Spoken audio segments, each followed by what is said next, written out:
Je suis ravie de vous accueillir ce matin à l'IDEP pour cette journée sur le thème « Remporter la lutte contre la corruption en Afrique ». Ce séminaire est organisé à la demande du groupe des ambassadeurs africains accrédités à Dakar. Un grand merci aux ambassadeurs Parena et Areba Mungu pour la confiance qu'ils ont placée en nous et en l'IDEP. Le Sénégal a mis en place un agencement juridique qui lui permet aujourd'hui de lutter contre ce fléau pour lequel les autorités ont une bonne appréhension.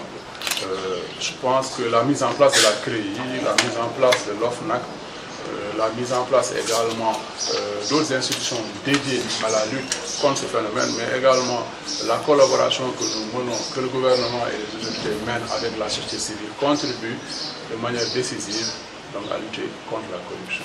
Le Sénégal a gagné beaucoup de place lorsqu'on le remet en perspective dans un contexte international, national ou sous-régional simplement. En Afrique déjà, on est à la deuxième place après le Cap-Vert en matière de la lutte contre la corruption. Et depuis quelques années maintenant, nous occupons les 10 premières places. Donc on peut dire depuis 10 ans, nous occupons à peu près les 10 premières places donc, au niveau africain.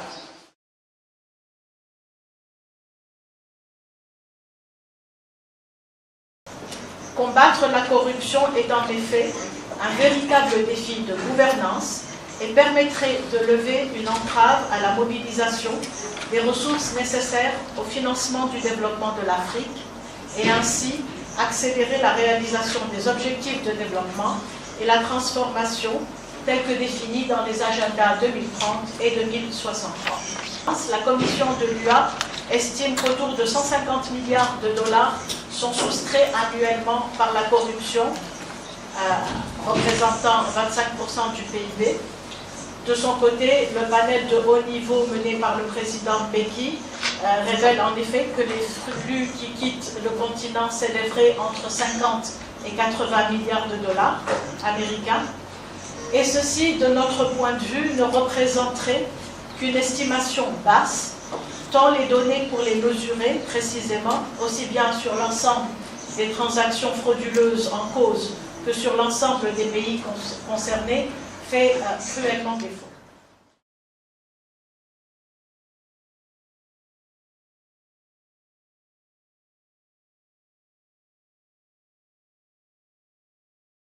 Oui, comme je disais dans mon discours, le choix est très pertinent, parce que vous avez les chiffres qu'on a avancés là tout à l'heure.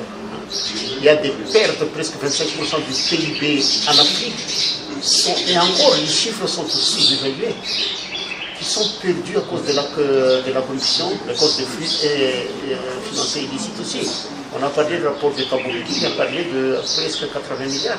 C'est plus que la dette, que l'aide publique au développement qu'on reçoit. Donc si les pays africains peuvent, par exemple, gérer sa juguler, remporter la lutte contre la corruption, on n'aura même pas besoin de l'extérieur. En plus, qu'est-ce que c'est? Ça nuit aussi à l'image des pays africains. Les pays riches ou bien ceux qui veulent investir en Afrique, quand ils voient ça, ils ne sont pas motivés à investir en Afrique à cause de la corruption. Donc le chef d'État a bien fait de choisir ce thème pour 2018. Je crois que la lutte contre la corruption, c'est un phénomène qui est à la fois national par nature, puisque ça relève de la justice de chaque pays, mais cette justice se doit de coopérer, elle se doit de travailler à la fois au plan régional, sous-régional, continental et bien sûr international. Et ça peut se faire que dans le cadre de conventions internationales. Et la convention principale, c'est la Convention des Nations Unies contre la corruption, on appelle aussi la Convention de Mérida, et c'est dans le cadre de cette convention dont l'ONUDC est le gardien, que les différents États peuvent travailler ensemble et coopérer à la fois sur un plan policier, à la fois sur un plan judiciaire, travailler sur aussi la thématique de la prévention, pour que, si vous voulez, la lutte contre la corruption soit plus efficace dans les pays de la sous-région et au niveau mondial. La société civile, je veux dire, c'est eux qui jouent un rôle absolument crucial, puisque c'est eux qui vont parler au nom de la population. Et c'est eux qui seront à même de demander des comptes à leurs gouvernants, demander des comptes à toutes les institutions au niveau national, poser des questions, parfois les questions que les gens ne veulent pas entendre, mais c'est fondamental que ces questions soient posées. Il est fondamental aussi que la presse soit libre, de façon à ce que tout ça puisse fonctionner ensemble pour être plus efficace dans la lutte contre la corruption. Il faut une éducation des citoyens dans ce cadre-là, parce qu'il semble que la corruption est un phénomène même accepté socialement, ancré dans la société et encouragé par les amis, la famille et des trucs comme ça. Donc, les citoyens eux-mêmes doivent comprendre que la corruption affecte tout le monde négativement et que tout le monde doit s'impliquer pour lutter efficacement contre ce fléau qui gangrène les efforts de développement de nos pays. As I mentioned in my presentation, corruption distorts the system of governance. It distorts the capacity of citizens to gain fairly and transparently from state resources. And so anytime that you have a clear indicator that there is progress in government around issues of corruption, that in itself is extremely significant.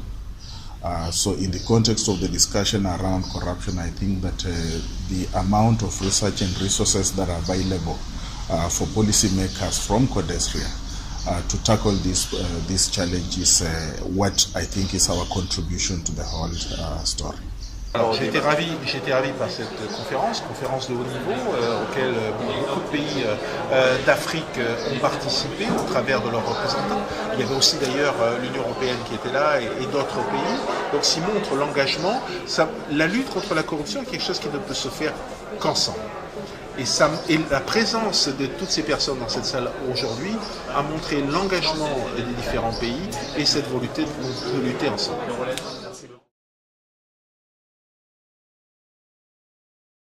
Vous savez, bien que nous soyons classés parmi les pays qui ont beaucoup investi dans la lutte contre la corruption en Afrique, nous on sait qu'on n'a pas encore fait assez.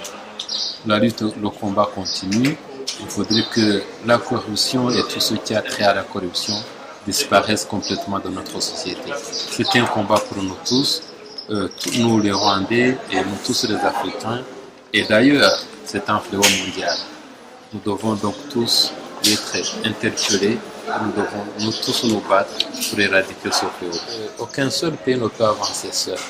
Nous devons travailler ensemble, coordonner ensemble, communiquer ensemble et exploiter nos données pour que nous puissions, au vu de ce qui se fait ici et là, à travers les flux financiers illicites, à travers la mobilité actuelle des hommes, et tout cela, en fait, devrait, nous tous, étant membres de l'Union africaine, nous interpeller. Et le Rwanda voudrait y apporter, bien entendu, comme nous assure la présidence actuelle de l'Union africaine, y apporter notre, quand même, pierre angulaire pour que notre continent soit exempt de tout ce qui est corruption.